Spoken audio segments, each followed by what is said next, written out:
안녕하세요. 저는 남편과 16년간의 결혼 생활에 종지부를 찍고 2년이 지난 지금 새 인생을 살아가고 있는 40대 후반 여자입니다. 30대 초반에 결혼을 해서 처음엔 뭣도 모르고 시댁에 들어가 살았었어요. 저를 딸처럼 대해주신 시부모가 가지고 있는 모든 재산을 남편한테 물려줘야 한다면서 농사일을 배워야 한다고 저를 설득시켰어요. 시골에서 살아야 한다는 걸 전혀 예상하지 못했던 터라 시부모의 요구에 많이 당황스러웠지만 모두가 저를 따뜻하게 대해주는 그런 모습들이 좋아서 시댁에서 함께 살기로 결정하게 되었습니다. 그리고 그 결정이 제 인생의 최대의 실수였고 돌이킬 수 없는 늪에 빠져버리는 불행을 겪어야만 했어요. 시댁에 오자마자 임신까지 하게 돼서 아이 낳고 정신없이 살다 보니 이미 저는 발이 묶여버린 상태였죠.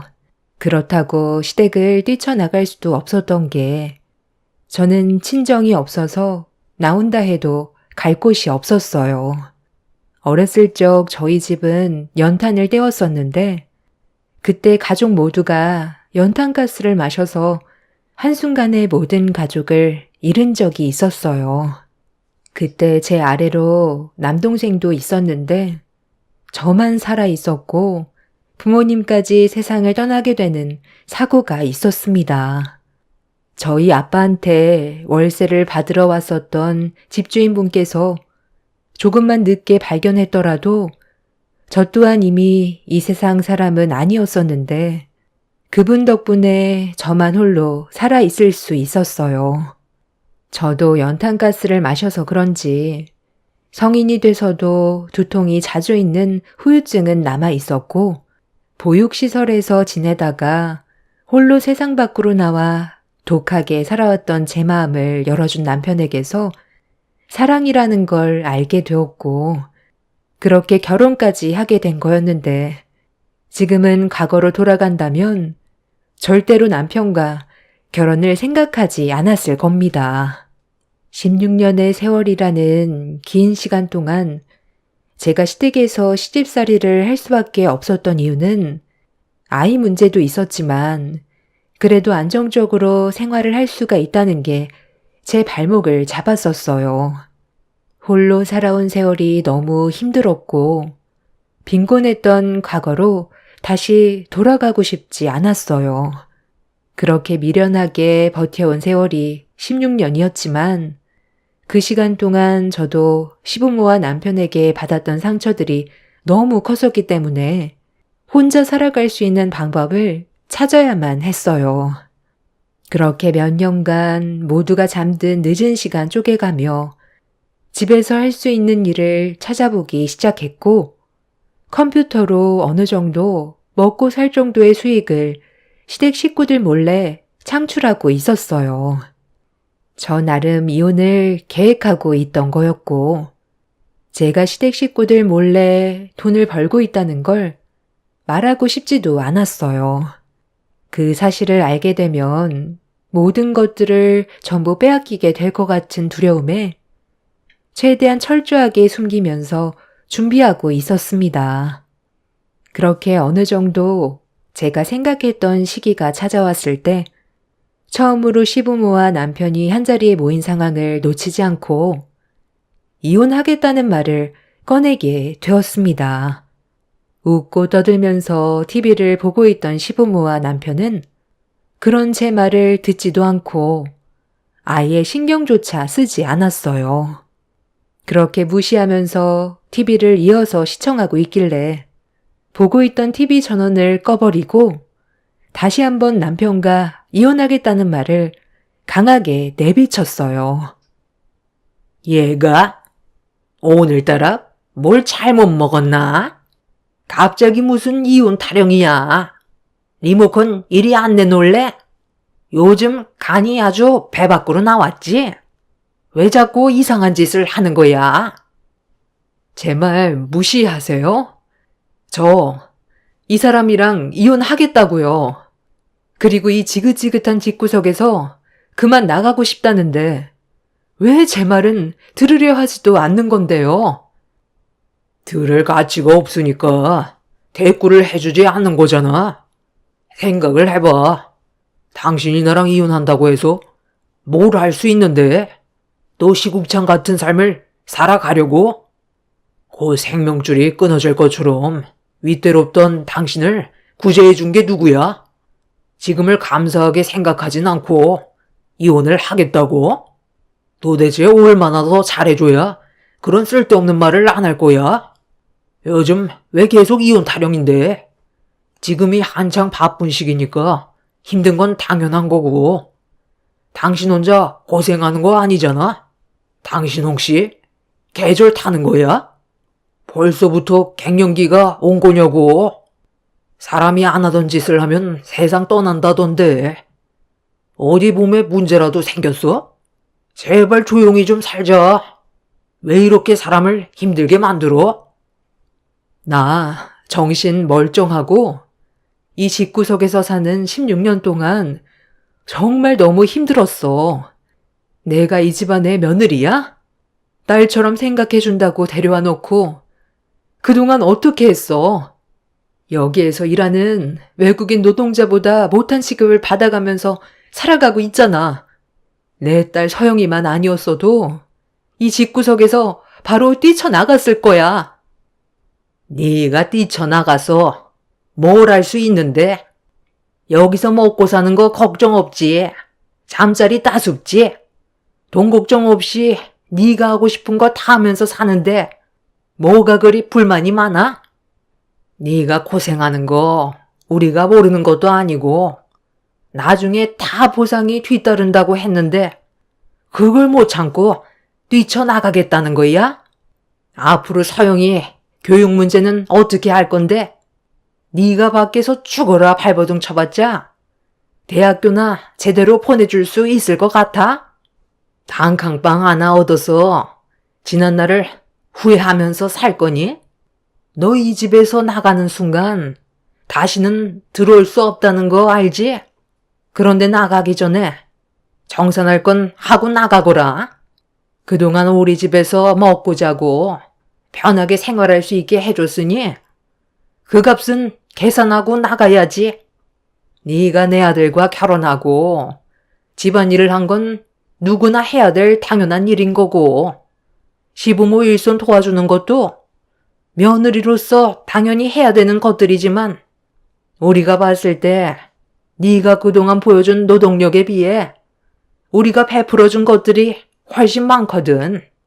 그러니 16년간 우리가 제공해준 것들이 네가 해온 것들에 비해 많으니 우리가 손해난 부분에 대해 금전적인 배상을 해주고 떠나거라. 그렇게만 해준다면 이혼 도장 바로 찍어주마. 내 아들이야. 널리고 널린 게 여자라. 하나 꼽아주면 되는 거고 너 말고도 줄 서 있는 여자가 한 트럭이나 된다. 배가 부르면 감사한 줄 모른다더니 다시 과거로 돌아가 봐야 정신 차리지? 네가 16년간 우리 집에서 누린 거에 대한 손해 5억 배상하면 딱일 것 같은데 그 돈 마련해 줄 수 없다면 내 앞에서 이혼 얘기 2번 다시 꺼내지 말거라. 어디서 지금 이혼 타령이야? 정말 너무들 하시네요. 제가 16년간 놀고 먹기만 했었다고요?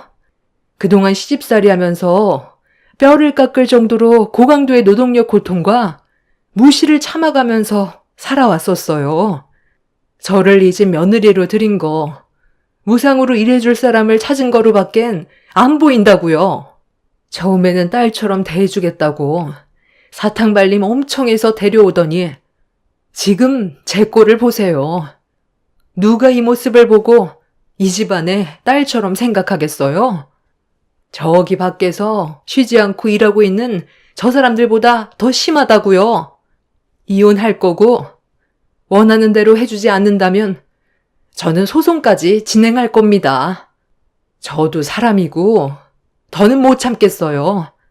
제 딸이 그래도 부족함 없이 살아가는 것 때문에 참고 있었는데 이런 집구석에서 뭘 배우겠어요? 저는 이미 확고하게 마음 먹었고 더 이상은 같이 못 살겠으니까 당신은 여기 이혼 서류에 도장 찍어.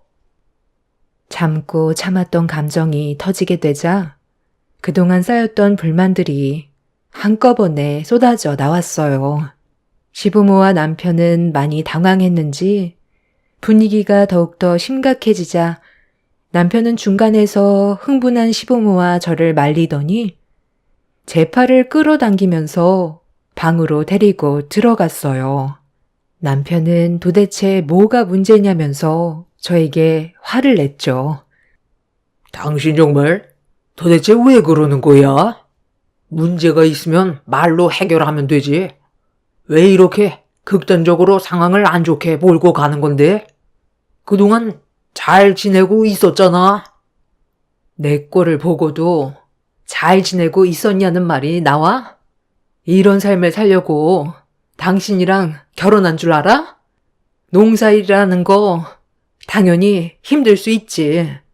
그런 거 각오 안 하고 이 집에 들어온 거 아니었으니까. 그런데 사람들이 정도껏이라는 게 있어야 하는데 밤낮 가리지 않고 나를 어떻게 했어? 일꾼 취급하듯 대했잖아. 그렇다고 당신이 옆에서 도와주기라도 했어? 손가락 하나 까딱하지 않고 주민들과 술만 퍼마시고 다니면서 애 보고 일하는 나를 질린 얼굴로 쳐다보면서 일 똑바로 안 하냐고 온갖 막말을 퍼부어댔으면서 이제 와서 이혼한다니까 집에 가세를 해줄 사람이 없어질까봐 걱정이 되니? 다음날 해야 될 일들을 미리 준비해야 되는데 노동자들 시키면 야간 수당 붙으니까 나한테 일을 시켜야 하는데 이혼하자고 하니까 손해를 봐야 되는 것들이 많다고 느껴져서 이혼을 거절하는 거야? 어차피 당신도 나와 좋은 감정 없잖아. 더는 나를 아내로 생각하지도 않잖아. 그러니까 우리 이제 그만하자고. 16년이면 정말 할 만큼 했어. 이혼하고 새삼 살아갈 거야. 어머님 말로는 당신이랑 결혼할 여자 내 뒤에 한 트럭 줄 서 있다는데 그중 하나 골라 잡으면 되겠네. 오히려 당신은 좋은 거잖아. 남편은 할 말을 잃은 듯 더는 말을 이어나가지 못하고 있었어요.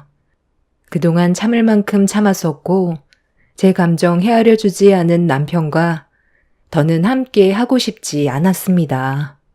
그날 시댁 집안에 폭풍이 휘몰아쳤고 서로가 가진 불만들이 한꺼번에 쏟아져 나와 동이 틀 때까지 언성을 높이며 싸움이 이어졌어요. 결국 그날이요. 저는 제 딸을 데리고 시댁을 뛰쳐나갔습니다. 남편과 시부모는 제가 원하는 이혼은 절대 해주지 않을 거라면서 끝까지 소리쳤지만 법적으로 이 문제를 해결하기 위해 변호사에게 자문을 구했고 결국 이혼 소송으로까지 이어졌습니다.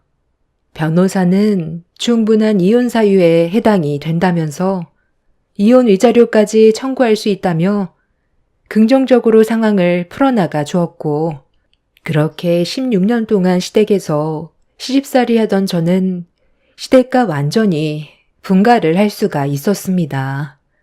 남편과 이혼 소송으로 위자료까지 받을 수 있었고 꽤 오랜 시간 법적 다툼이 있었지만 그래도 이혼하길 잘했다고 생각했었어요. 더는 시댁에서 시집살이 하지 않는 것만도 저에게는 너무 큰 행복이었어요.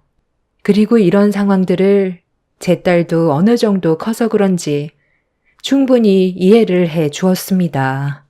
16년의 시집살이에 비해 위자료는 만족할 정도로 받을 순 없었지만 그래도 더 이상의 스트레스를 받지 않아도 된다는 거에 만족하고 있었어요.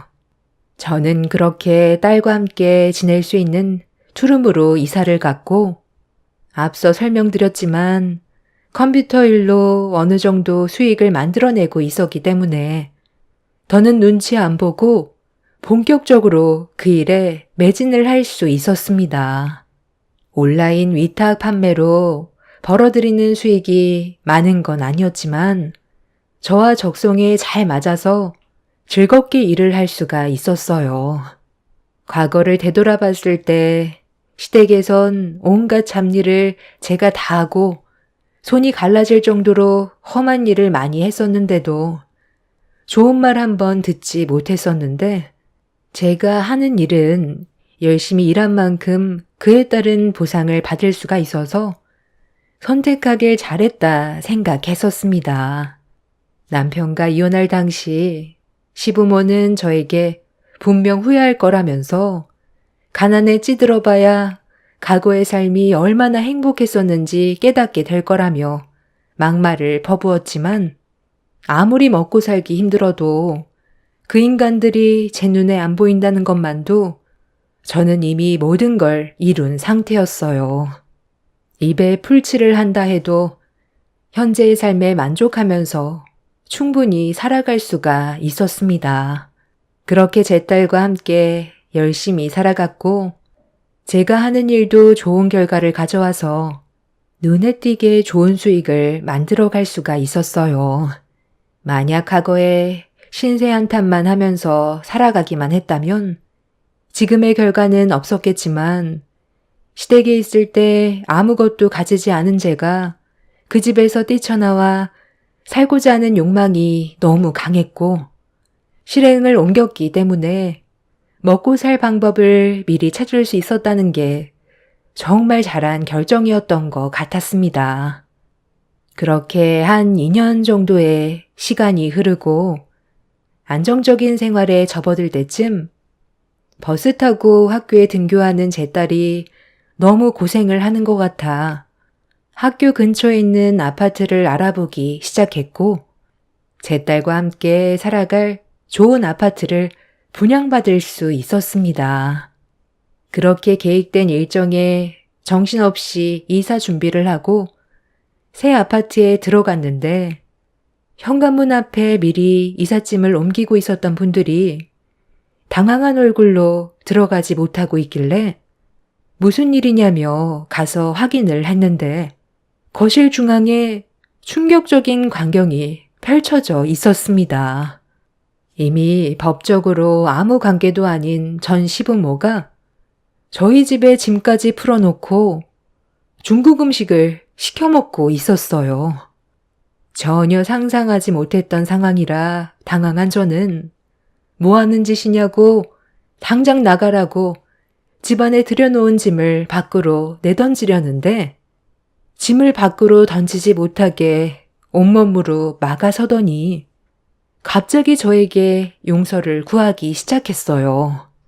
상황 파악이 전혀 안 되던 저는 그 인간들을 받아줄 마음이 없어서 당장 나가라며 경찰에 신고하겠다고 했는데 돈 많고 잘 먹고 잘 살 것 같았던 그 집안 사람들이 불과 2년 만에 땡전 한 푼 남아있지 않은 상태로 길거리에 나앉았다는 충격적인 말을 듣게 되었습니다. 그날도 역시나 다방에서 일하던 그 여자와 결혼을 허락해주지 않는다면 뛰쳐나가겠다고 하길래 어쩔 수 없이 그 모습 더 이상 보고 싶지 않아서 결혼을 허락해줬는데 내 아들이 그때부터 집안 재산을 하나둘 건드는 것 같더라고. 그래서 느낌이 별로 좋지 않아.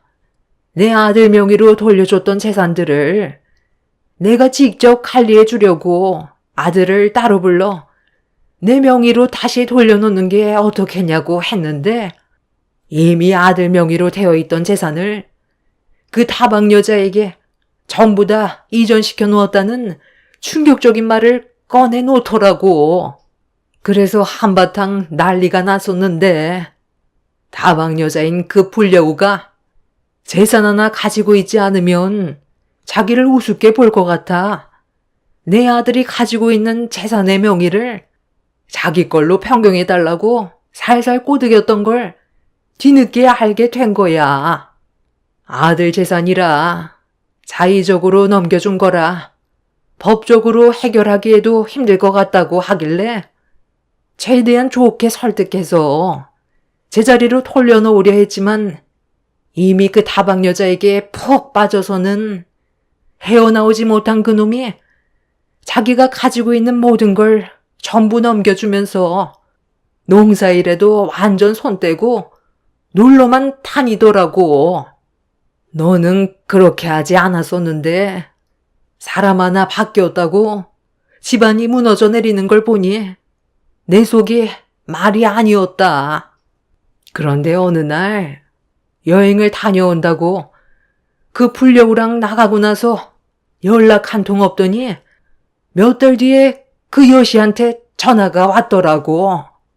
내 아들이 오토바이 사고로 병원에서 깨어나지 못하고 있는 상황이라 도움이 필요하다면서 병원의 위치를 문자로 전송해 주었길래 너무 놀란 상태로 급하게 병원을 찾아갔는데 내 아들이 글쎄 눈도 뜨지 못한 채 온몸에 깁스를 하고 있는 거야. 아들과 결혼한 그년이 보이지 않아 다시 전화를 해봤는데 핸드폰 전원은 꺼져 있었어. 그리고 그날 집을 비웠을 때 집안에 있던 돈 될 만한 물건들은 전부 도둑 맞았고 그녀는 경찰에 신고를 했지만 지금까지 잡히지 않고 있는 중이다. 병원에 입원해 있는 내 아들이 다시 일어서기에는 불가능할 것 같다고 하던데 그때 우리 착한 며느리 얼굴이 떠오르더라고. 서영애미 네가 내 옆에 있어줬다면 이런 불행한 일도 없었을 텐데 내가 너무 심하게 한 것 같아 과거에 대한 후회를 하고 있는 중이다. 너는 2년 동안 몰라보게 바뀌었구나. 우리 집안 며느리로 다시 돌아올 순 없는 거니? 그녀는 경찰에 신고했으니까 조만간 잡히게 되면 내 아들과 이혼을 하게 될 테고 가지고 있던 재산들도 전부 돌려받을 수 있으니까 다시 우리 곁으로 돌아와 줄 순 없겠어? 너희 시애비가 그년 찾겠다고 쓴 돈만 수억이다. 결국 찾지 못했고 아들 병원비 충당하는데도 돈이 너무 많이 들어서 도움받을 수 있는 곳이 여기밖에 없더구나. 그래도 서영이 아빠인데 모른 척하고 지나갈 수는 없잖니. 제때 치료받지 못하면 세상을 떠날지도 모른다고. 애미야, 우리도 이 아파트에서 같이 살아보면 안 되겠니? 예전에 너 힘들 때 우리가 걷어들여 줬잖니. 이번엔 네가 우리 좀 받아주면 좋겠는데 그렇게 해줄 수 있지? 이제 와서 이런 식으로 나타나면 제가 무슨 말을 할 것 같은데요? 이미 저희는 아무 관계도 아니에요. 그이랑 이혼해서 법적으로 남이 되었다고요. 그리고 제 딸 서영이도 그 사람을 자기 아빠라고 생각하지 않아요. 같은 여자 입장으로서 자기 엄마를 막대한 그런 사람을 아빠라고 인정하고 싶지 않다고 했어요. 지금 삶이 훨씬 심적으로 안정적이고 앞으로도 당신 집안들과 엮이고 싶지 않아 하는데 제가 정신 나갔다고 당신들과 이 집에서 함께 살겠어요? 저랑 이혼하고 이상한 여자한테 정신 팔려서 전 재산 다 털어주고 전신마비까지 된 당신 아들한테 아파트 사달라 하세요. 누가 봐도 그 다방 여자가 일부러 접근해서 돈 다 뜯어가려고 계획한 것 같은데 작정하고 숨었으니 잡는 건 불가능하겠죠. 지금 당장 본인들 발로 내 집에서 나가지 않는다면 무단 침입으로 경찰서에 신고하겠습니다. 한 번만 더 제 앞에 나타난다면 그땐 저도 더는 가만히 있지 않을 테니 쓸데없이 내 눈앞에 얼쩡거리지 마세요. 아시겠어요? 알고 보니 제 딸이 어디 학교에 입학을 했는지 전 학교에 전화를 해서 수소문한 끝에 저희 집까지 알아낸 전 시부모의 행동에 너무 소름이 돋았습니다.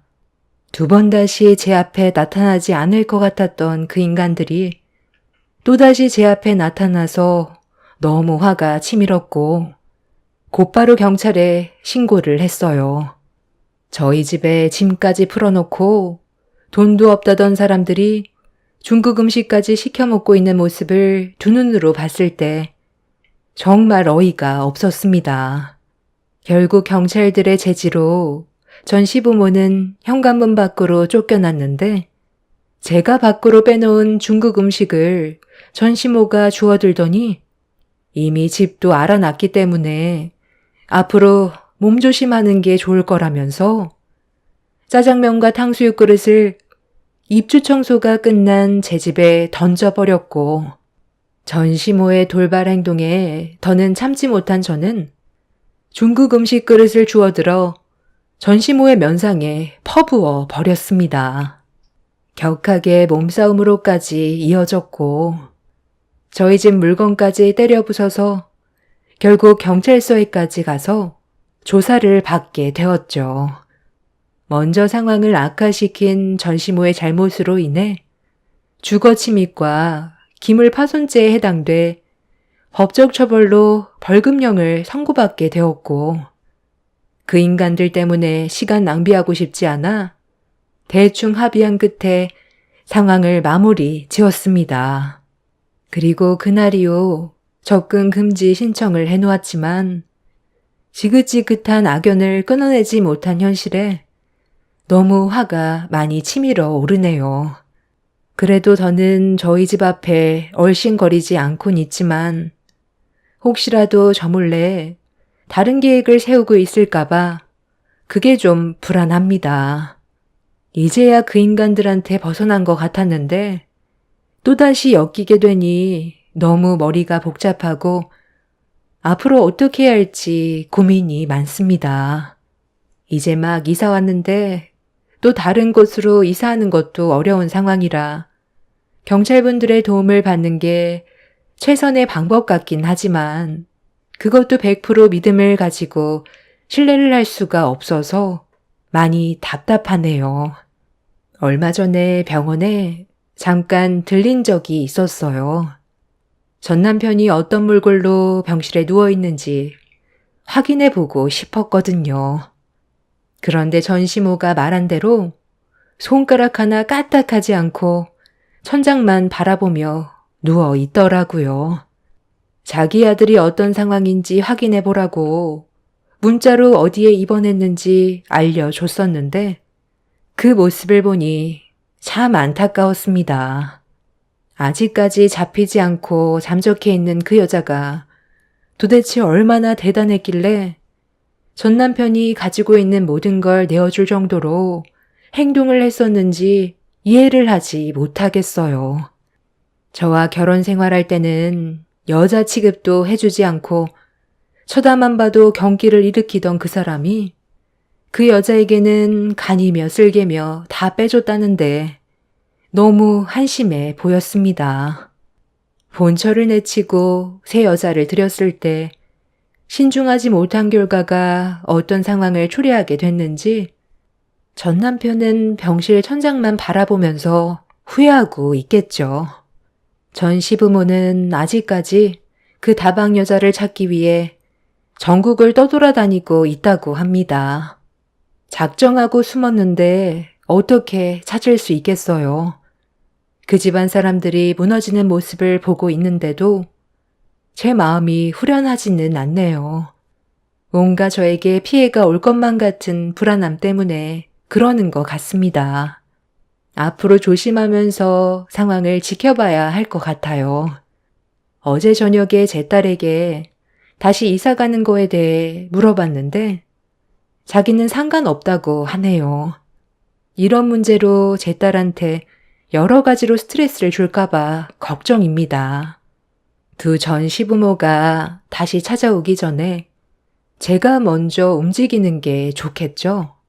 두 번 다시 마주치고 싶지 않은데 방법을 혹시 알고 계시면 많은 의견 부탁드리겠습니다. 제 사연 끝까지 들어주셔서 감사합니다. 안녕하세요. 저는 40대 중반 여자입니다. 남편이 저를 배신하고 다른 여자를 만나고 있을 줄은 전혀 예상하지 못했었어요. 15년의 결혼 생활 동안 한 입을 덮고 살면서 허튼 짓 안 할 거라고 믿었던 남편이 어느 날 건강에 문제가 생기면서 사건이 시작되었습니다. 어느 날부터인가 화장실을 시도 때도 없이 가더라고요. 잔뇨감이 있는 것 같다면서 시원하게 볼일을 못 보는 것 같다고 불편해 있었지만 어쩔 때는 또 괜찮다며 넘어가길래 몸이 좀 피곤해서 그런 줄 알았고 대수롭지 않게 넘어갔었습니다. 그런데 또 어느 날에는 옆구리 통증으로 힘들어하길래 몸에 문제가 생긴 것 같은 안 좋은 느낌이 들어서 병원을 찾아가 검사를 받게 되었습니다. 약간의 혈뇨까지 보게 돼서 가볍게 넘어갈 증상은 아닌 것 같았어요. 남편도 혈뇨를 보는 순간 몸에 이상이 있다는 걸 그제야 받아들였고 그렇게 정밀 검사를 받게 되었는데 검사 결과는 상당히 충격적이었어요. 남편이 신장암이라는 말도 안 되는 진단 결과를 듣게 되었고 저는 제 두 개를 의심했어요. 불과 몇 달 전까지만 해도 건강해 보이던 사람이 갑자기 콩팥에 암이 생겼다는 말을 들었을 땐 어떻게 받아들여야 할지 모르겠더군요. 남편을 떠나보낼 준비도 되지 않았고 아직 40대 중반인 젊은 나이라 암과는 거리가 먼 얘기인 줄 알았습니다. 남편이 헬스장을 운영하고 있어서 항상 건강은 자신 있어 했어요. 저도 그렇게 생각했었고 누구보다 오래 살 줄 알았는데 초음파 검사 결과에서 보이는 남편의 암은 얼마나 심각하게 진행이 되어 있는지 자세하게 나타나 있었습니다. 남편이 암에 걸렸다는 소식이 시부모님의 귀에까지 들어가게 되자 집안은 난리가 났고 초상집이 되어버렸죠. 그런데 정말 기적인 건 남편의 암이 다른 장기에는 전이가 되지 않았고 콩팥에서만 자라고 있어서 서둘러 이식을 받는다면 희망은 있다는 말을 들었지만 문제는 공여자를 기다려야 한다는 거였어요. 가족들 중 남편에게 콩팥을 나눠줘야 살아갈 희망을 가질 수 있다는 말을 듣게 되자 시모가 갑자기 제 손을 꽉 잡더니 눈물을 흘렸습니다. 자기 아들이 젊은 나이에 세상을 떠나게 되는 아픔을 겪게 하고 싶지 않다면서 자기보다 먼저 떠나는 건 보고 싶지 않다며 괴로워하셨습니다. 의사는 가족이 이식을 해주는 게 제일 안전한 방법이지만 배우자인 저도 남편에게 이식해 줄 수 있기 때문에 시모는 저에게 부탁을 했습니다. 그때까지만 해도 저 또한 남편을 진심으로 사랑했었기 때문에 신장 이식을 생각하고 있었지만 부모님은 반대를 하셨어요. 아니, 왜 제 딸이 콩팥을 떼어줘야 되는 거죠? 이식자를 기다리던지 아니면 사돈 집안 식구들 중 한 명이 이식을 해주면 되잖아요. 제 딸이 수술대 위로 올라가는 건 제가 반대합니다. 주서방과 결혼했다고 무조건 제 딸이 공여자가 될 수 있는 건 아니잖아요. 그렇게 살리고 싶으면 사돈이 직접 해주면 되겠네요. 아유, 사돈. 저는 나이가 있잖아요. 그리고 제 자식들도 이미 가정을 이루고 있는데 만에 하나 수술로 잘못된다면 더 큰 문제가 생길 수도 있는 거잖아요. 원래 부부는 일심동체라잖아요. 존수로 따지면 모자지간은 일촌, 형제지간은 이촌, 부부 사이는 무촌, 즉 영촌이라는 건데 그만큼 부부는 한 몸이라는 뜻 아니겠어요? 그럼 당연히 며느리가 공여자가 돼줘야죠. 부부면 그 정도는 해줄 수 있는 거잖아요. 아니, 그 정도라뇨. 이건 단순한 문제가 아니잖아요. 제 딸이 신장이식 해줬다고 칩시다. 그런데 지금 당장 안 보였던 암이 신장이식 후 다른 장기에서 발견이 된다면 그때는 어떻게 하실 건데요? 힘들게 신장이식 해줬는데 결국 회복하지 못하고 주서방이 세상을 떠나게 된다면 제 딸의 노력이 소용없게 되는 거잖아요. 저도 사이가 암이라는 사실이 믿기지 않을 만큼 정신적으로 많이 힘듭니다. 하지만 둘 다 위험해지는 길을 선택할 순 없어요. 사돈이 주서방을 아끼는 만큼 저 또한 제 딸이 아픈 걸 볼 수가 없습니다. 다시 한번 말씀드리지만 사돈 집안 가족들이 이식해주는 게 아닌 제 딸에게 부탁하는 거라면 저는 무조건 반대할 거니 이 문제를 제 딸에게 강요하지 않았으면 좋겠네요. 주서방 자네가 서운하게 생각할 수도 있겠지만 내 배 아파 낳은 자식 그동안 애지중지하며 키웠는데 신장을 떼어내기 위해 수술대 위로 올라가게 하는 건 어미로서 받아들일 수가 없을 것 같네. 그러니 이해해주게. 너도 엄마를 설득시킬 생각 하지 마라. 시모는 제 손을 잡고 눈물을 흘리던 손을 뿌리치더니 화가 많이 났는지 자리를 박차고 일어나선 밖으로 나가셨어요. 엄마의 마음 이해 못하는 거 아니었고 모두가 이 문제로 상당히 예민해져 있는 상태였어요. 사람 목숨이 걸려있는 상황이기 때문에 서로 조심하고 있었습니다. 남편은 아무 말도 하지 못하고 누워 있었지만 얼굴에는 그늘이 한가득이었어요. 저 또한 앞으로 어떻게 해야 될지 걱정이 많았었는데 병실 밖에서 아주버님 내외와 시동생 내외가 남편의 신장 문제로 심각한 대화를 주고받고 있었습니다. 충분히 이해할 수 있는 말들이 오고 가고 있었지만 그런 말을 듣고 있던 저도 기분이 좋은 건 아니었어요. 이건 단순한 문제가 아니라고. 이식해주는 게 쉬웠으면 내가 이렇게 당신한테 화를 냈겠어? 사람 목숨이 걸린 문제야. 우리 가정에도 영향을 줄 수 있는데 어떻게 이식해준다는 말을 고민도 하지 않고 뱉을 수가 있어? 내 눈에 흙이 들어와도 무조건 반대할 거니까 다시는 그런 얘기 하지 마. 장기 이식이 장난이야? 그래요. 저도 형님 의견에 무조건 동의해요. 총각도 아니고 이미 가정을 이뤘는데 이식 문제로 합병증이 오면 그때 돼서 후회하게요? 배우자와 애들도 생각을 해야죠. 당신도 나서서 공여자가 되겠다는 둥 그런 쓸데없는 말 입 밖으로 꺼내지도 마. 둘째 형님이 있는데 왜 당신이 나서려고 그래? 아까 어머님이랑 둘째 형님 어머니랑 싸우는 거 눈앞에서 보고도 이식해 주겠다는 말이 나와? 어머님은 당신이랑 아주버님이 이식을 해주는 것보다 둘째 형님이 직접 나서주길 원하고 있다고. 그리고 그게 제일 리스크가 적은 일인데 왜 일을 심각하게 만들려고 그래? 만에 하나 둘 다 잘못된다 해도 애들은 형님 쪽 친정에서 키워줄 수도 있는 거잖아. 어찌됐든 당신은 나랑 우리 애들만 생각해. 사람 일은 아무도 몰라.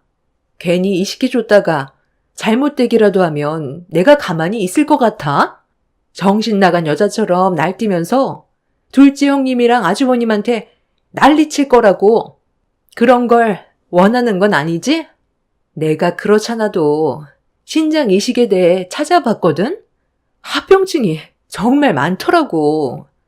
공여자도 평생 약을 달고 살 수도 있고 수명도 짧아진다더라. 이식을 받은 사람보다 공여자가 훨씬 힘들어지는 경우도 있대. 그러니까 절대 먼저 나서지 마. 둘째 형님은 본인이 직접 강하게 나서서 이식해 주겠다고 말을 해야지. 이런 심각한 상황에 왜 입을 다물고 있대? 저런 성격 정말 너무 짜증나는 것 같아요. 다들 남편의 신장 이식 문제로 상당히 예민해져 있는 상태였어요. 모두가 가정을 이루고 있으니 당연한 결과였어요. 이식을 한다면 제가 해야 되는 게 맞는 거고, 그래야 뒤탈 없이 가족 간의 관계에도 문제가 생기지 않을 수 있었어요. 이런 심각한 분위기 속에서 저도 정말 많이 고민했었는데, 잠 한숨 못 자고 남편 곁을 지켜주던 제 옆으로 시모가 다가와 자리에 앉았어요. 집에 잠깐 들렸다 왔다면서 먼저 저에게 말을 붙였는데 시모의 눈빛은 간절했어요. 저기, 고민 좀 해봤니? 우리 아들 살릴 수 있는 사람은 너밖에 없는 거 너도 잘 알잖아. 신장이식을 기다리고 있는 대기자가 상당히 많다던데 그 기간이 얼마나 걸리게 될지 그것도 예상할 수 없다더구나. 아무래도 뇌사자들 중에서도 기증을 원하는 사람들이 나와야 받을 수 있는 거라 쉽지 않은 것 같던데 내 아들한테 차례가 오기도 전에 암이 전이가 되어버리면 그땐 이식을 받아도 소용이 없잖니. 의사도 현재 다른 장기에 암세포가 전이가 되지 않는 것만도 기적이라고 했다. 한시가 급하다는데 이대로 보고만 있을 거야? 지금의 기회를 잡지 못해 시기를 놓쳐버린다면 그땐 이미 신장이식을 해줘도 늦을 수가 있다는 거다. 네가 우리 집안 식구로 들어온 지 벌써 15년 정도 시간이 흘렀는데 그동안 내가 너한테 시집살이 한 번을 시킨 적이 있니? 한 번도 없었잖아. 우리 아들이 잘못한 적은 있었어? 그런 것도 아니었는데 배우자인 네가 이식을 안 해줄 이유 없잖니?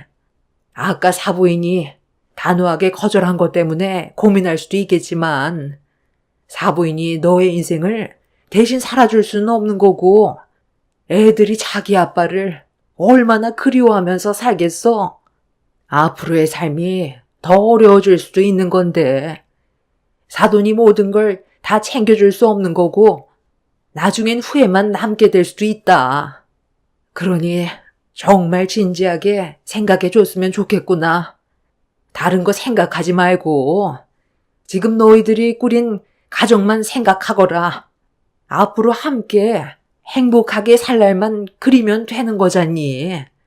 기회는 기다려주지 않고 때가 지나면 되돌릴 수 없다는 걸 진지하게 고민한다면 그 안에 답이 있을 거다. 시모는 제가 서둘러 이식을 해주길 원하고 있었어요.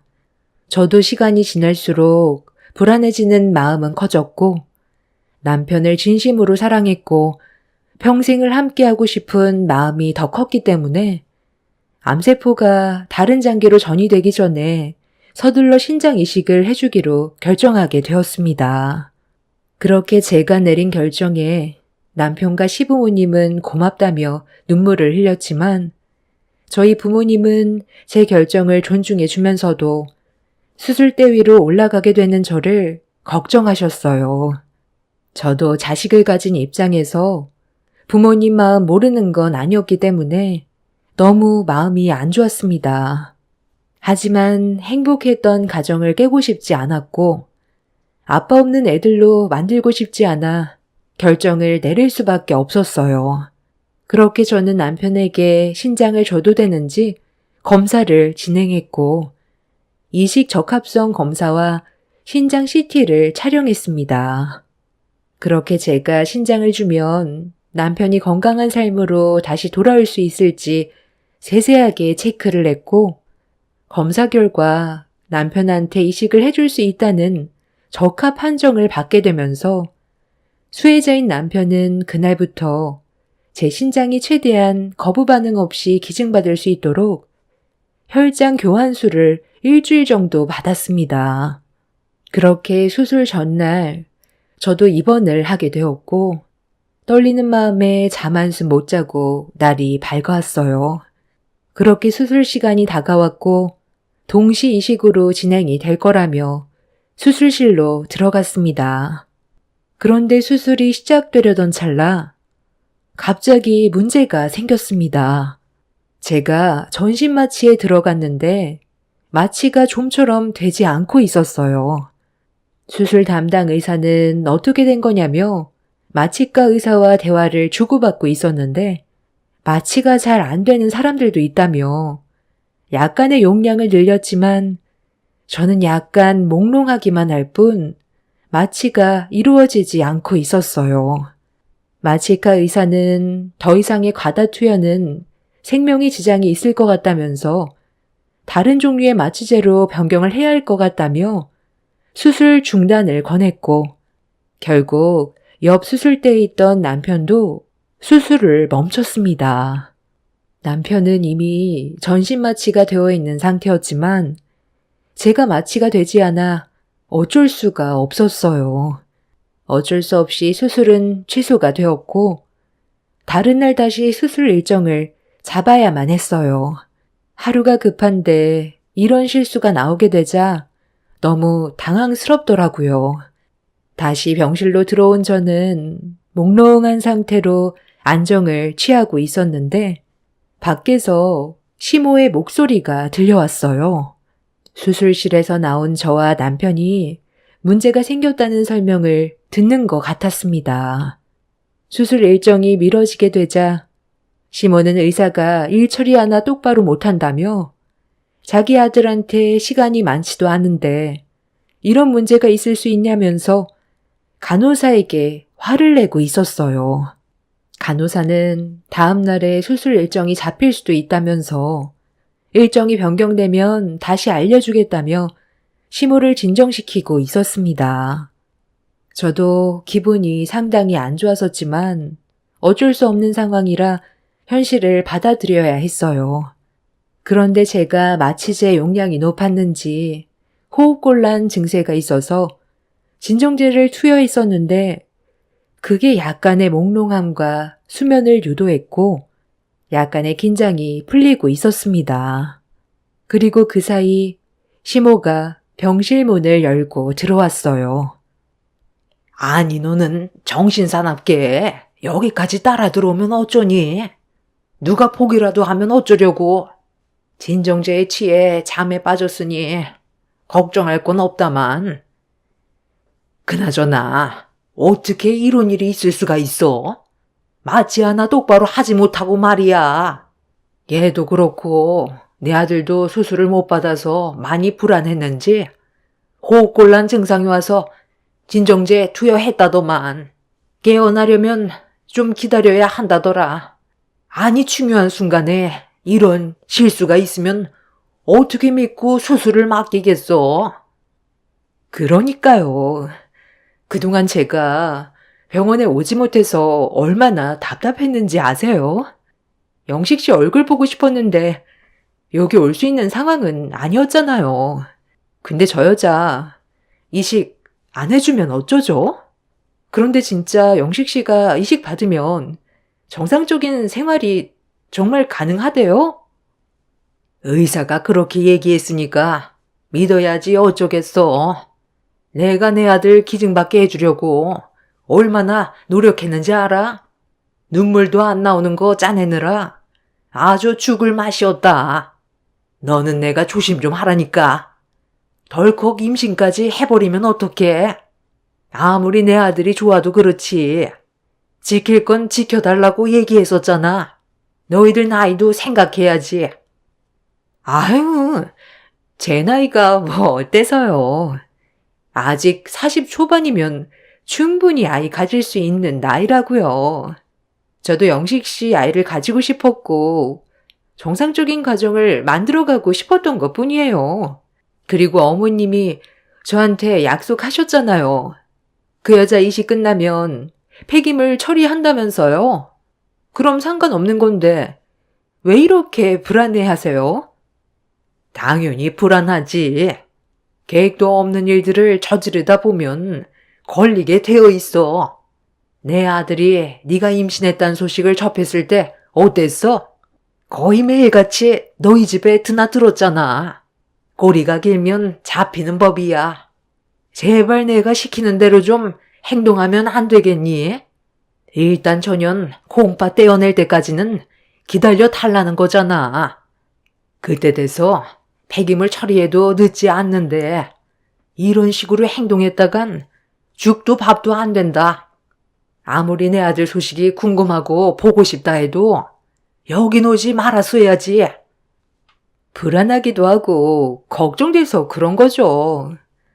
신장 이식해주면 저 여자한테 다시 마음이 돌아설 수도 있는 거잖아요. 그럼 저는 낙동강 오리알 신세인데요. 내 아들이 뭐라고 그랬어? 그럴 일 절대 없을 거라고 했잖아.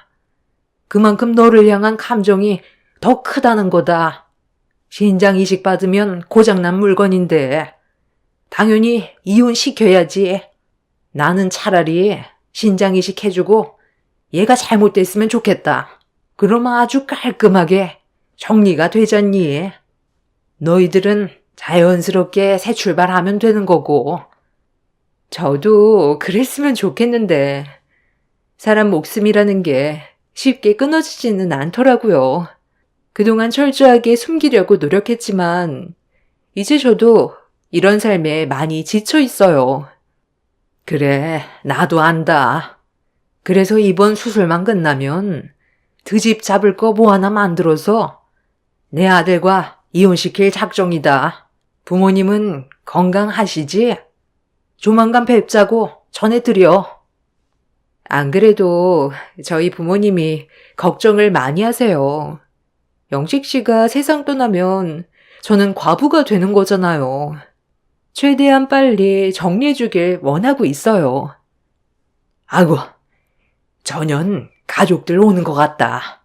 너는 그냥 전현 친구라고 하면 된다. 쓸데없는 말 하지 말고 상황 봐서 조용히 빠져나가라. 내가 연락할 때까지 여긴 다시 오지 마. 처음에는 진정제를 맞아서 제가 잘못 듣고 있는 건 줄 알았는데 너무 충격을 받아서 그런지 진정제가 아무 소용이 없었어요. 시모는 간호사의 말을 잘못 들었는지 제가 깊은 잠에 빠진 줄 알고 착각하고 있었습니다. 언제부터였는지도 모르겠고 남편이 저 말고 다른 여자와 바람 피우고 있다는 걸 알게 됐을 땐 너무 큰 충격이었어요. 거기에 더해 임신까지 했다는 말은 상상조차 하지 못했던 상황이었죠. 저만 바라보며 살아오던 남편인 줄 알았는데 저 몰래 이중적인 생활을 철저하게 지키고 있었다는 거에 온몸에 소름이 돋았었고 시모도 이런 사실을 알면서도 가면을 쓰고 제 신장을 뺏으려고 연기를 했다는 거에 용서를 할 수가 없었어요. 15년간의 결혼 생활이 무너져 내리는 순간이었습니다. 저희 부모님이 병실로 들어오는 소리가 들렸고 내연녀와 시모가 자리에서 일어나길래 실눈 뜨고 내연녀의 얼굴을 조심스럽게 쳐다봤어요. 그리고 그 얼굴을 본 순간 저는 너무 큰 배신감이 들었고 두 모자와 내연녀를 절대 용서하고 싶지가 않았습니다. 내연녀는 저희 윗집으로 이사 온 여자였어요. 내연녀가 가정 있는 남편한테 접근했을 거라곤 전혀 예상하지 못했었죠. 언제나 남편은 저에게 한결같이 행동했었고 조금도 흔들리는 모습을 보여준 적이 없었는데 그건 전부 다 철저하게 계획된 행동이라는 걸 알 수가 있었습니다. 엘리베이터에서 인사 정도 주고받았었는데 언제부터 눈이 마주친 건지 전혀 예상되지 않았던 상황이라 너무 당황스러웠어요. 남편한테 신장 이식을 해주려 했던 저보다 좀 젊고 여우 같은 여자를 새 며느리로 받으려는 시모도 이해가 되지 않았습니다. 신장 하나가 떨어져 나가면 아무래도 정상적인 생활은 힘들어질 거라고 생각했는지 다른 며느리로 갈아치우고 싶어 하는 것 같아 보였어요. 정말 기가 차는 상황이었죠. 저희 부모님 앞에서 저와 아는 지인인 척 연기를 하는 윗집 여자의 행동을 지켜보고 있는데 더는 참을 수가 없겠더라고요. 15년간 함께했던 세월은 한순간에 무너졌고 두 모자와 내연녀를 용서할 수 없었던 저는 차라리 잘 됐다 싶었어요. 신장 이식을 안 해도 돼서 부모님의 걱정을 덜 수 있었고, 이건 하늘이 도왔다고 생각했었습니다. 더는 제 앞에서 연기하는 시모와 내연녀를 용서하고 싶지 않아 밖으로 나가려는 내연녀를 붙잡기 위해 자리에서 벌떡 일어났는데, 마취 제와 진정제 때문에 걷는 게 힘들었지만 정신 바짝 차리고 윗집 여자를 향해 냅다 튀어나갔습니다. 시모는 제가 벌떡 일어난 모습을 보더니 경악을 하면서 그 자리에 털썩 주저앉았고, 병실문을 잡고 있던 내연녀에게 달려들어 머리채를 잡아 온 힘을 다해 바닥으로 패대기를 쳤어요. 부모님께서는 돌발 행동을 보인 저를 보며 입을 다물지 못했고, 이미 저는 이성을 상실해버린 상태였습니다. 너까짓 게 감히 내 가정을 무너뜨려?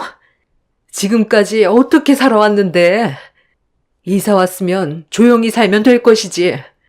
나 몰래 내 남편한테 꼬리를 쳐? 나보고 친구라고? 엄마, 인연 제 친구 아니에요. 우리 아파트 윗집으로 이사 온 여자라고요. 언제부터였어? 그이랑 놀아난 게 언제부터였냐고. 나 몰래 쓰레기 짓을 했으면서 콩팥을 떼어달라고 그래? 당신이 내 앞에서 눈물을 흘렸던 것도 전부 다 거짓이었다며? 콩팥 떼는 순간 폐기물 처리하겠다고 방금 그랬잖아. 아니 얘가 지금 마취가 덜 풀렸나? 내가 언제 그랬니? 나는 그런 말 한 적 절대 없다. 마취 부작용이 환청이나 환각 증세 같은 게 있다더만. 네가 지금 오해하는 거라고. 오해? 지금 상황 파악이 안 되나 본데. 전현이 신장 이식 해줄 수 있을 것 같아? 내 신장 없으면 당신 아들은 결국 세상을 떠나게 될 수밖에 없는 거라고. 신장 공여자가 한둘이야? 하루에도 세상 떠나는 사람들이 얼마나 많은데. 어머님, 차라리 그냥 기다려요. 저런 여자 신장 받아봤자 기분만 찝찝하잖아요. 잠깐만. 너 지금 어디 가니? 곧 수술 일정 다시 잡기로 했는데 그냥 가버리면 내 아들은 앞으로 어떻게 하라고? 잠깐만 내 말 좀 들어봐라. 오해가 있다고 했잖아. 나도 처음에 내 아들이 이 여자를 데려왔을 때 하늘이 무너져 내리는 줄 알았다. 그런데 뱃속에 내 아들의 아이까지 가졌다는데 내칠 수는 없잖니. 그래서 잘 거슬려서 조용히 정리할 생각이었어. 워낙 거머리처럼 붙어대길래 상황이 안 좋아질까봐 너 몰래 마무리 지으려고 그동안 숨기고 있었던 거야. 어머머머머, 방금 뭐라고 했어요? 거머리? 지금 나보고 거머리라고 했어요? 내가 접근한 것도 아니고 영식 씨가 나한테 다가온 건데 왜 내 탓을 하는 거예요? 그쪽이랑 사는 게 재미도 없고 지긋지긋하다고 나랑 살고 싶다고 했어요. 나도 그 사람한테 끌려서 이제는 정착하고 싶어서 받아준 것 뿐이라고요. 이게 제 잘못은 아니잖아요. 아주 놀고들 자빠졌네. 어차피 상황 파악 끝났고 내가 받은 피해에 대해서는 법적으로 처벌할 테니 다들 각오하는 게 좋을 거야. 평생 후회하게 만들어줄게. 시모는 자기 아들 좀 살려달라며 저 몰래 내연녀를 정리하려 했다고 끝까지 저에게 거짓말을 하고 있었어요. 반대편 병실에 있는 남편은 이런 상황도 모른 채 마취에서 깨어나지 못한 상태로 누워 있었습니다. 저 몰래 윗집 여자와 놀아났다는 게 너무 화가 나서 당장이라도 남편의 뺨을 내려치고 싶었지만 제 손까지 더러워지고 싶지 않아 그대로 집으로 돌아왔어요. 시모는 저희 집에까지 쫓아와 뒤늦게 용서를 구하며 신장 이식을 해주길 부탁했지만 이런 상황을 알면서도 눈 감고 세며느리를 드리려 했다는 거에 저희 부모님은 분노하셨고 엄마는 시모의 머리채를 잡아 사정없이 흔들어 바닥으로 패대기 쳤어요. 그날 이후 마취에서 깨어난 남편도 어떤 일이 벌어졌는지 뒤늦게 상황 파악을 하고 저에게 전화가 왔지만 끝까지 받지 않았습니다. 이혼은 절대 안 해주려고요. 남편 앞으로 생명보험이 들어져 있거든요. 뇌사자 신장이식 기다리는 데만 최소 6개월에서 1년 이상 걸린다고 했는데 남편은 당장 이식을 받지 못하면 몇 년 버티기 힘들 것 같다고 하더군요. 그냥 이혼하지 않고 기다린다면 남편의 재산과 생명보험 제 몫으로 돌아오는데 끝까지 기다릴 생각입니다. 그리고 지금 내연녀를 상대로 소송 중에 알게 된 건 뱃속에 있는 아이가 그년 전 남편의 자식이라는 것도 밝혀졌어요. 내연녀는 전 남편에게 버려진 상황에서 아이를 가졌다고 알렸는데도 거들떠보지 않자 앞으로 먹고 사는 게 막막해 남편이 엘리베이터에서 친근하게 인사를 하며 다가온 모습이 자기에게 호감 표시를 하는 것 같다고 생각했는지 임신한 사실을 숨긴 채 작업을 했던 거였죠. 그러면서 자연스럽게 남편의 헬스장까지 다니며 홀리고 그리고 그런 유혹에 남편은 윗집 여자의 계획에 넘어가 잠자리까지 하게 되었고 이 일로 인해 자기 자식을 임신한 줄로 착각하고 있던 거였습니다. 만약 제가 마취가 정상적으로 되었다면 남편한테 신장을 이식해 준 뒤 폐기물처럼 버려졌겠죠. 정말 생각하고 싶지도 않은 불행의 길을 걷게 될 수도 있었다는 걸 생각하니 온몸에 소름이 돋았어요. 이 사실을 알기 전에는 남편과 평생 행복하게 살고 싶었는데 지금은 남편이 하루라도 빨리 세상 떠나길 손꼽아 기다리고 있습니다. 이혼하지 않고 병들어가는 걸 지켜보는 게 최고의 복수 같아요. 이 사실을 알게 된 형님네외와 동서네외도 상당한 충격을 받았는지 더는 병문안도 오지 않고 있습니다. 시부도 알지 못했던 상황이라며 저에게 미안해하고 계세요. 시모와 남편만 알고 있던 상황이었죠. 시모는 남편이 잘못된 행동에 대해 후회하고 있다면서 얼굴 한번 비춰주길 원하고 있지만 눈 감기 직전까지 병원에 갈 일은 없을 것 같습니다. 그리고 최근에 동서에게 듣게 된 소식은 남편은 암세포가 전이되기 전에 신장을 기증받을 수 있는 기회를 놓쳐버려 폐와 여러 장기에 전이가 돼서 좀 더 삶이 단축될 것 같다는 소식을 듣게 되었습니다. 사랑이 분노로 바뀌는 건 한순간인 것 같네요. 어떻게 바람을 피워놓고 뻔뻔하게 제 신장을 떼어주길 바랬는지 오만정이 다 떨어져서 그런 말을 들었는데도 제 감정에는 어떠한 변화도 없네요. 15년간 함께 살아왔던 삶이 후회되지만 제가 선택한 삶이니 어쩌겠어요. 현실을 받아들여야겠죠. 남편이 떠나면 생명보험으로 3억 정도 나오는데 거기에 더해 그동안 쌓아왔던 재산으로 제 아이들 잘 키우며 살아가려고요. 이게 최선의 복수 같아요. 제 사연 들어주셔서 감사합니다. 안녕하세요. 저는 40대 초반 여자입니다. 제가 사연을 신청하기 위해 컴퓨터 앞에 앉아 시간을 보니 새벽 3시가 넘어가고 있습니다. 도저히 잠이 오지 않아 현재 상황에 대해 정리를 해보고자 글을 쓰게 되었으니 많은 분들의 의견을 들어보고 결정을 내릴까 합니다. 남편과 한 입을 덮은 지 벌써 7년의 세월이 지났고 그동안 정말 많은 일들을 겪어왔었지만 이번만큼 최악의 날도 없었던 것 같아요. 올해 있었던 설 명절이 오기 일주일 전에 저희 집에 시모와 신우가 찾아왔어요. 시댁이 넘어지면 코 닿는 곳이라 시도 때도 없이 저희 집을 자기 집처럼 드나들었었죠. 그런 점들이 상당히 불편하긴 했었지만 그래도 최대한 참고 넘어갔었던 건 남편이 저에게 워낙 잘했었고 안 좋은 관계 유지하는 것보단 그래도 나 하나 참고 넘어가면 큰 문제는 생기지 않았기 때문에 웬만하면 불만을 털어놓지 않았습니다.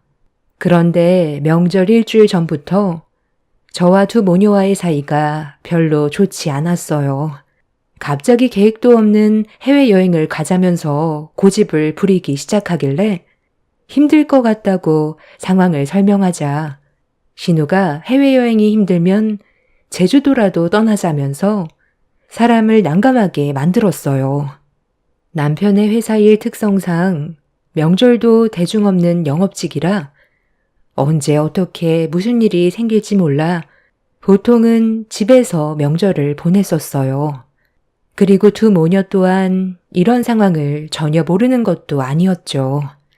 그런데 갑자기 여행을 가자고 생떼를 쓰니 제가 얼마나 당황스러웠겠어요.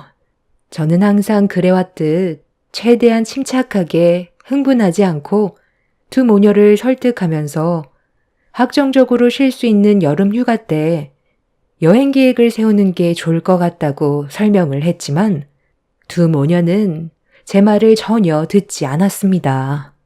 온천이 뭐라고 그냥 집에서 대충 샤워하던지 아니면 목욕탕 가면 될 것을 굳이 해수온천 여행을 가고 싶다면서 난리를 치기 시작했어요.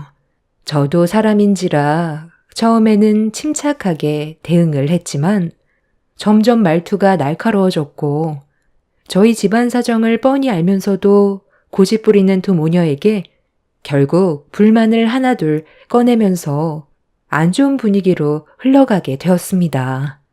그동안 참아왔던 만큼 쌓였던 불만을 한도 끝도 없이 꺼내기 시작하자 제 말을 듣고 있었던 시모는 그간 어떻게 참아왔냐면서 붉어진 얼굴로 열을 올리셨어요.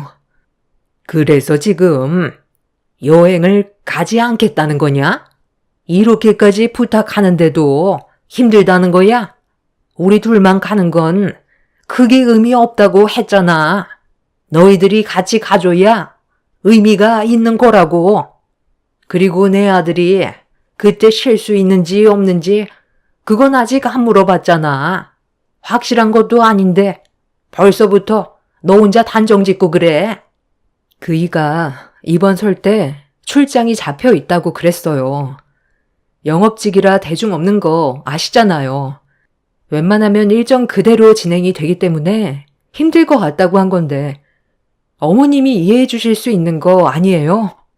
억지 부린다고 될 수 있는 게 있고 없는 게 있는 건데 계속 생떼 부리시면 저도 좋은 말이 나올 수 없는 거죠. 어머머머, 새언니, 지금 우리 엄마한테 말 다 했어요? 아니 어떻게 생떼 부린다는 말을 할 수가 있어요? 요즘 들어 우리 엄마가 몸이 좀 무겁고 힘들어 하시길래 부탁한 건데 뭐가 잘못됐어요?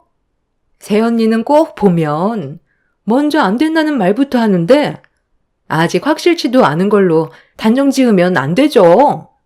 제가 오빠 오면 물어보고 결정할게요.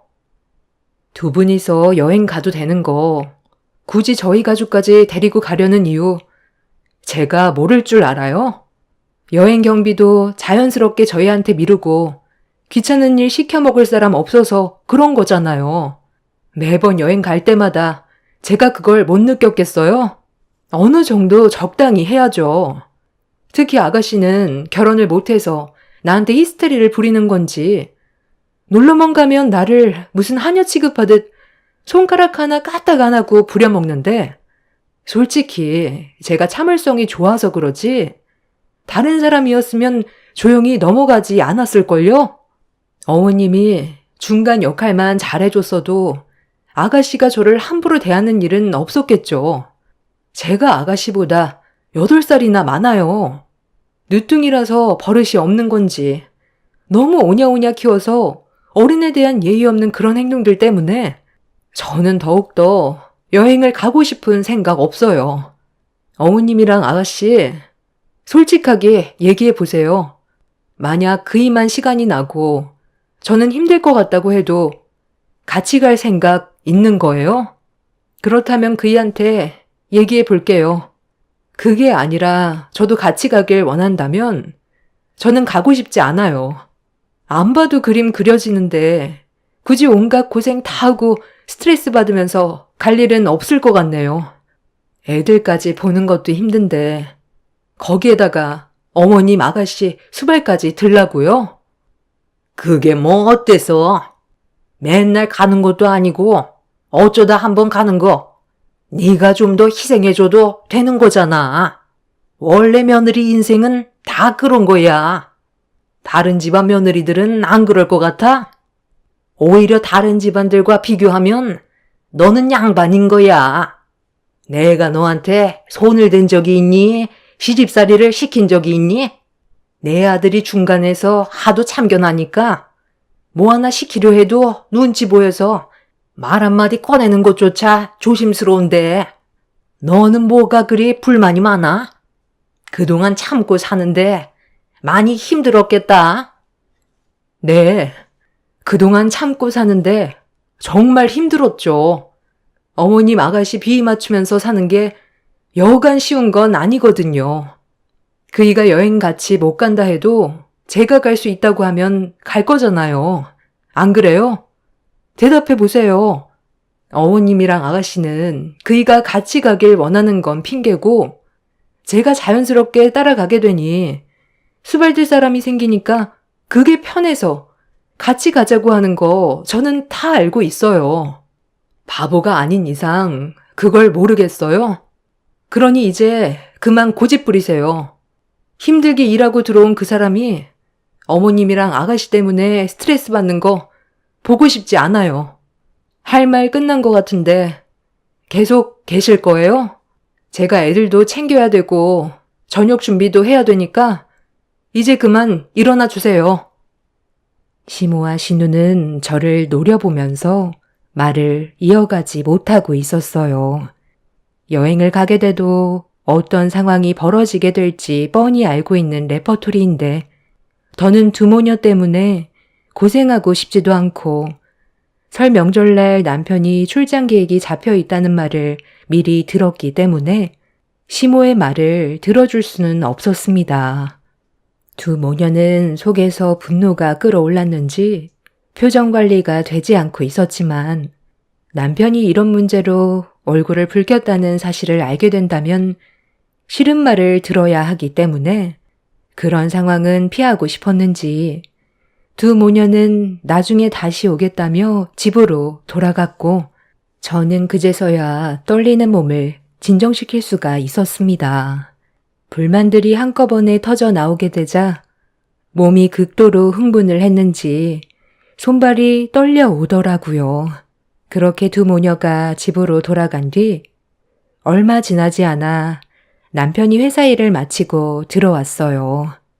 겨울철이 제일 바쁜 사람이라 그날도 어김없이 집에 들어왔는데도 핸드폰을 붙잡고 놓지 못하고 있었어요. 난방 제품 회사라 겨울에 문의가 제일 많이 들어오거든요. 설 명절에 출장이 잡혀 있는 날에도 남편이 영업한 회사에 난방 제품이 설치되는 날이라 현장에서 직접 두 눈으로 확인하고 관리 감독을 해야 되는 상황이라 명절 전에 출장을 떠나야만 했었죠.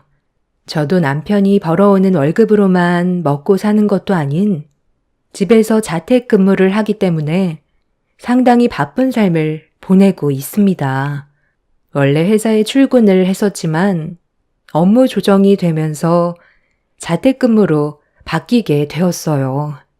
하지만 두 모녀는 남편이 벌어오는 월급으로 용돈 받아가며 놀고 먹기만 하면서 여행까지 가자는 말을 들었을 땐 정말 어이가 없었습니다.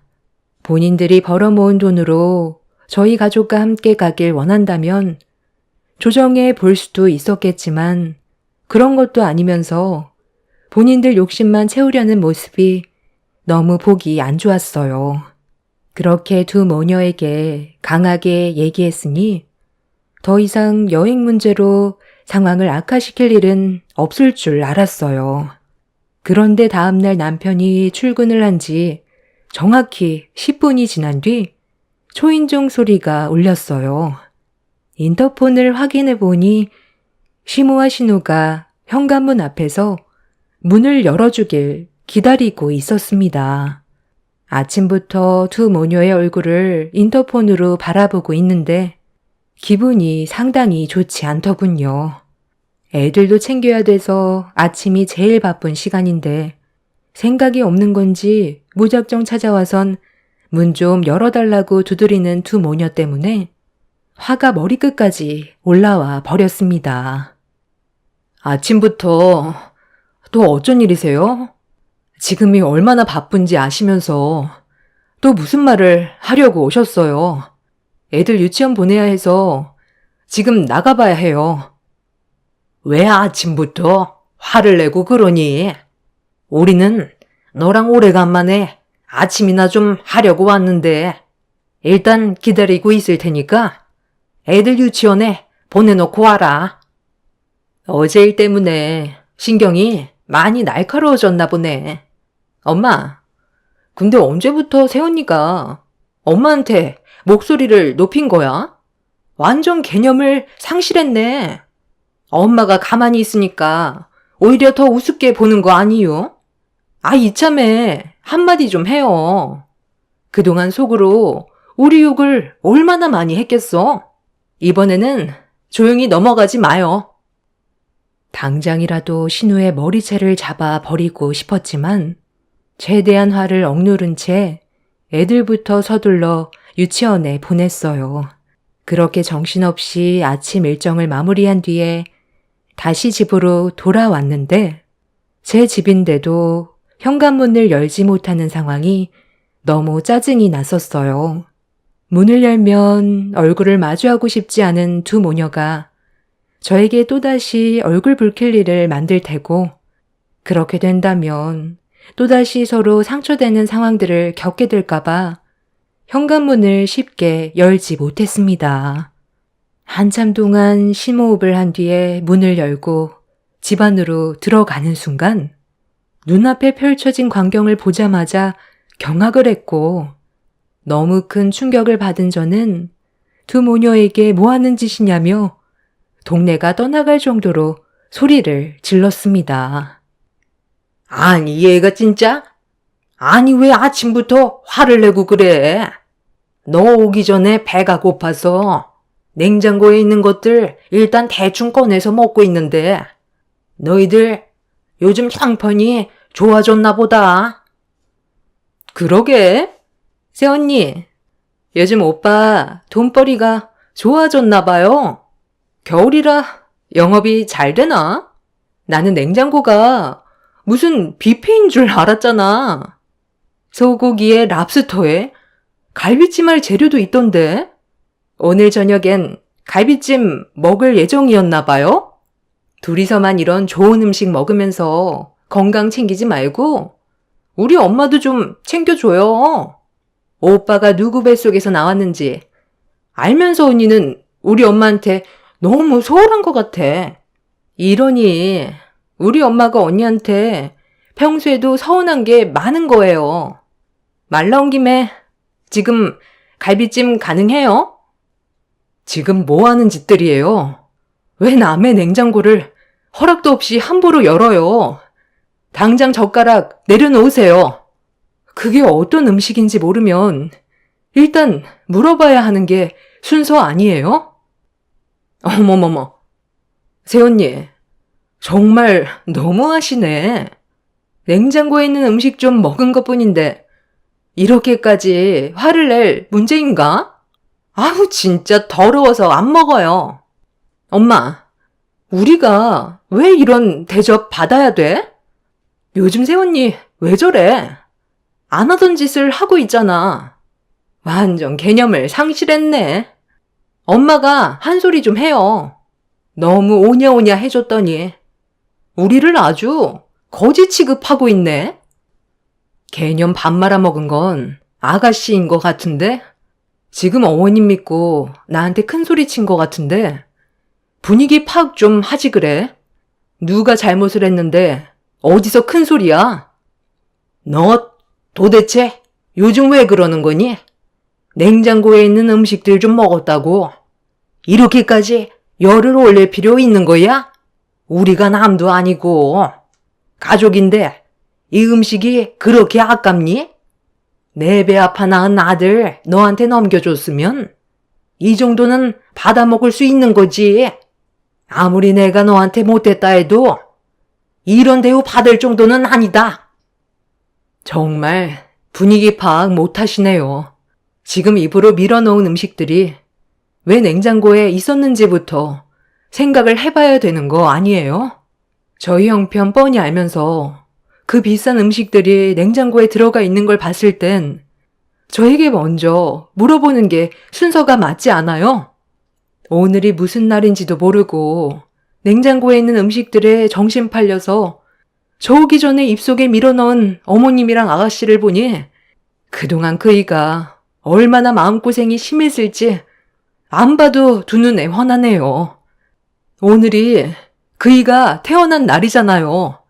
요즘 일도 많이 바빠서 힘들어하길래 몸보신 좀 하라고 준비한 음식들인데 아주 그릇을 싹 다 비우셨네요. 배 터지게 먹어서 이제 좀 만족하세요? 그이가 우리 집안 기둥이에요. 건강에 문제가 생겨서 쓰러지게 되면 어머님이랑 아가씨도 지금처럼 안정적인 삶을 살아가기 힘들다고요. 어머, 그러고 보니 오빠가 오늘 태어난 날이었네? 그런데 내가 봤을 땐 오빠 아직 건강한 것 같은데? 요즘 돈벌이가 제일 좋은 시기라 바쁘게 움직이는 거면 좋은 거 아닌가? 다른 사람들은 일거리도 없어서 난리도 아니라던데. 그거에 비하면 지금을 감사하게 생각해야지. 저도 일자리 구하는 게 힘들어서 놀고만 있잖아요. 어찌됐든 오빠가 먹을 음식을 우리가 먼저 먹어서 좀 그렇긴 하지만 몰랐는데 어떡해요. 다시 준비하면 되니까 이제 그만 열 좀 내요. 엄마, 오늘 얘기하는 건 좀 아닌 것 같은데? 여기까지 와서 밥만 먹고 돌아가자고? 온 김에 다 얘기하고 가면 되는 거지. 예, 내가 이 음식 먹은 게 그게 그렇게 속이 아프니? 따지고 들면 내 배 아파 낳은 자식이니까 오늘은 나를 위해 준비해 줘야 되는 거 아니야? 내가 낳아준 날이면 나를 위해서 이 음식을 준비했다고 말을 해줘도 되는 거잖아. 꼭 그렇게 열을 올려야 되겠어? 너 계속 내 심기를 건드는데 지금 상당히 많이 참고 있으니까 너도 그만 화내고 표정 관리 잘해라. 알겠니? 나는 뭐 여길 아침부터 오고 싶었겠니? 나라고 못난 너 얼굴을 보고 싶었겠냐고. 이번에 내 아들 출장권 때문에 여행을 못 간다 했으니 역으로 우리가 아들 출장을 따라가는 건 어떨까 해서 대화 좀 하려고 온 거다. 부산으로 간다고 하는 것 같은데 그럼 여행 느낌도 나고 그곳에서도 즐길 거리도 있을 테니 이왕 가는 거 같이 가면 어떨까 하는데 이것도 반대할 건 아니지? 그냥 일하는 곳에 따라가기만 한다는 건데 그것도 안 되는 거니? 거기 가면 해수 온천도 할 수 있더구만. 지금 기분으론 같이 가고 싶은 마음은 없어요. 그리고 그이가 놀러를 가는 것도 아니고 일을 하러 가는 건데 이 문제로 신경 쓰이게 하고 싶지 않아요. 새언니가 신경 안 쓰이게 하면 되는 거잖아요. 계획표 짜서 오빠한테 보여주고 안심시켜주면 되는 거지. 그것도 못해요? 저희도 고민 많이 해서 결정한 거라고요. 이렇게까지 해서 여행을 가고 싶으면 둘이 가면 되잖아요. 왜 바쁘고 힘든 사람 신경 쓰이게 하냐 이거예요. 그리고 어머님, 방금 저한테 뭐라고 하셨어요? 그이를 태어나게 해준 날이니까 대접을 받아도 된다고 하셨죠? 그이가 이 세상 밖으로 나온 순간 불행이라는 건 생각 안 해보셨어요? 제가 알기론 그이가 성인이 되자마자 아버님이 돌아가셨다면서요? 그래서 대학에는 발도 들이지 못한 채 어머님이랑 아가씨 먹여 살리려고 집안의 가장 역할을 했고 모든 짐을 다 짊어지고 살아왔는데 뒤에서 도와주기는커녕 둘 다 빨대만 꽂고 있었다면서요. 지금까지 등골 빠지게 안정적인 삶을 살 수 있게 만들어줬으면 그이가 태어난 날 정도는 기억해주고 따뜻한 한마디라도 해주는 게 당연한 거 아니에요? 태어나게만 해줬다고 해서 그게 끝이 아닌 거죠. 어찌됐든 무슨 말을 해도 저는 절대 안 되니까 당장 내 집에서 나가주세요. 그런 쓸데없는 생각할 시간에 앞으로 어떻게 먹고 살지부터 생각을 좀 해보세요. 이미 식탁 앞에 개걸스럽게 먹어치운 음식들을 보게 된 이후부터 저는 두 모녀의 어떤 말도 귀에 들어오지 않았어요. 고생만 하고 있는 남편을 위해 그래도 1년에 한 번 정도는 제대로 된 음식 먹이고 싶어 이번에도 저 또한 없는 시간 쪼개가며 장을 봐둔 거였는데 그걸 전부 홀라당 먹어버린 두 모녀가 질려버릴 정도로 너무 싫었어요. 그렇게 두 모녀를 집 밖으로 내쫓은 뒤에 저는 다시 마트에 들러 장을 봐서 집으로 돌아왔어요. 그날 남편과 즐거운 시간을 보내기 위해 미리 다음날 업무까지 마감을 해놓았던 상황이라 어느 정도 시간을 벌 수 있어서 최대한 빨리 다시 움직였어요. 그렇게 힘들게 땀 흘려 그날 일정에 차질이 생기지 않게 계획을 할 수 있었고 퇴근한 남편에게 맛있는 밥상을 겨우 차려줄 수 있었습니다. 그런데 애들을 재우고 남편과 함께 단둘이 시간을 보내고 있는데 저도 모르게 갑자기 눈물이 왈칵 쏟아지더군요. 당황한 남편은 밥 먹다 말고 저에게 무슨 일이냐며 물어보길래 그동안 저 혼자 너무 힘든 시간들을 보내와서 그런지 좋은 날 눈물이 멈추지 않았고 오전에 있었던 일들이 계속 떠올라 어쩔 수 없이 남편한테 두 모녀가 저에게 했던 행동들에 대해 전부 다 얘기했어요. 침착하게 제 말을 전부 다 들어준 남편은 출장 날 저와 아이들을 데리고 같이 떠나는 게 좋을 것 같다며 오래간만에 저와 아이들과 시간을 보내자면서 명절 때도 두 모녀에게 시달리느니 차라리 남편과 함께 떠나는 게 좋을 것 같다면서 남편도 화가 많이 난 것 같은 얼굴을 하고 있었지만 최대한 화를 가라앉히고 있었어요. 그리고 너무 가깝게 사는 것도 좋은 영향을 주는 것 같지 않다면서 그 자리에서 이사 계획까지 세웠습니다. 그날 남편과 진지하게 대화를 주고받은 뒤 그렇게 며칠이 지나고 명절 전날 먼저 아침 일찍 현장에 도착해야 되는 남편이 출장을 떠나려 하길래 주차장까지 따라 나가 배웅을 해줬어요. 저도 집안 정리를 하고 애들 짐도 챙겨야 돼서 남편이 먼저 출발을 하기로 했었죠. 남편이 제 시야에서 사라지는 모습을 보고 다시 집으로 돌아왔는데 그 순간 한동안 조용하던 두 모녀가 또다시 아침 일찍 제 앞에 나타났습니다. 연락도 없이 불쑥 찾아와서 아침부터 짜증이 올라왔지만 괜히 또 계획된 일정을 망치게 될까봐 두 모녀를 그냥 무시했어요.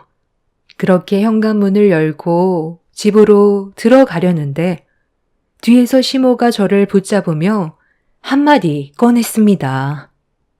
오늘은 왜 통장에 돈이 안 들어온 거니?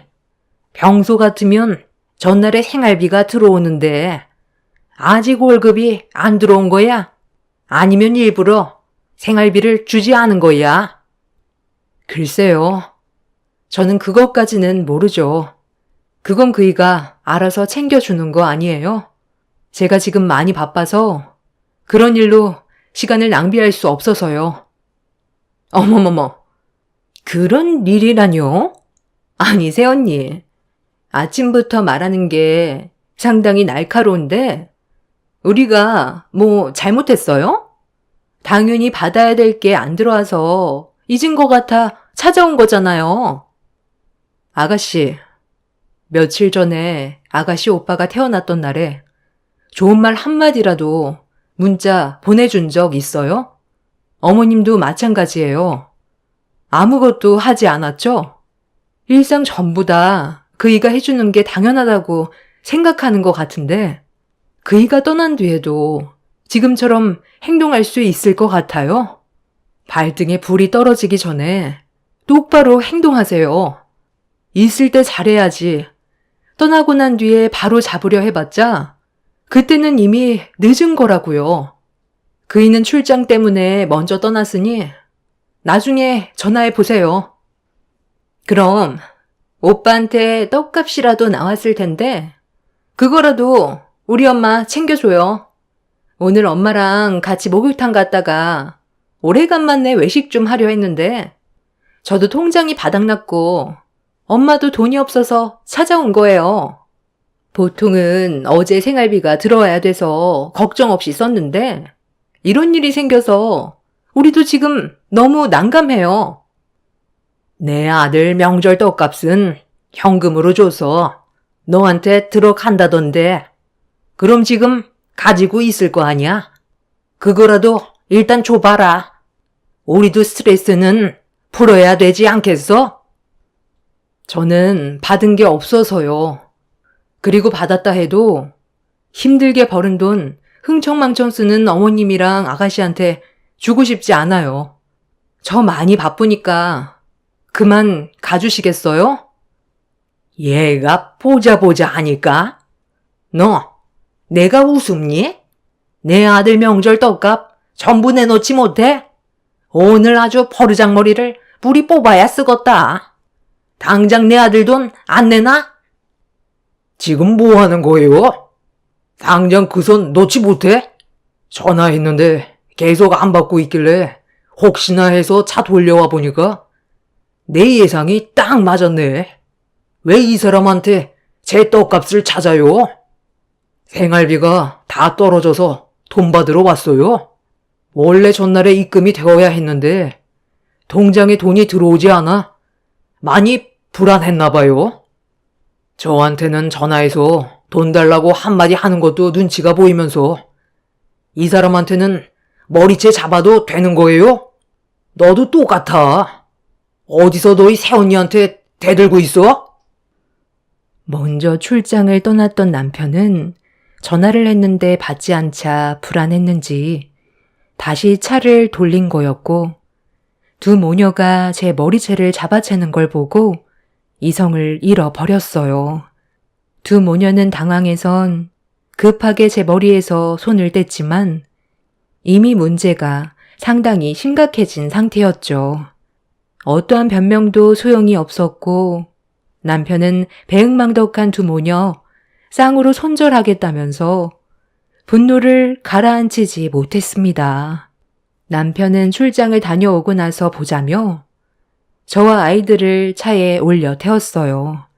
두 모녀는 사태가 심각해지자 달려와 남편을 말리면서 잘못한 부분에 대해 용서를 구했지만 이미 남편은 어떠한 말도 듣지 않았고 두 모녀는 자신들이 한 잘못에 대해 충분히 인정한다면서 저희 부부에게 계속 문자를 주고 전화를 시도했습니다.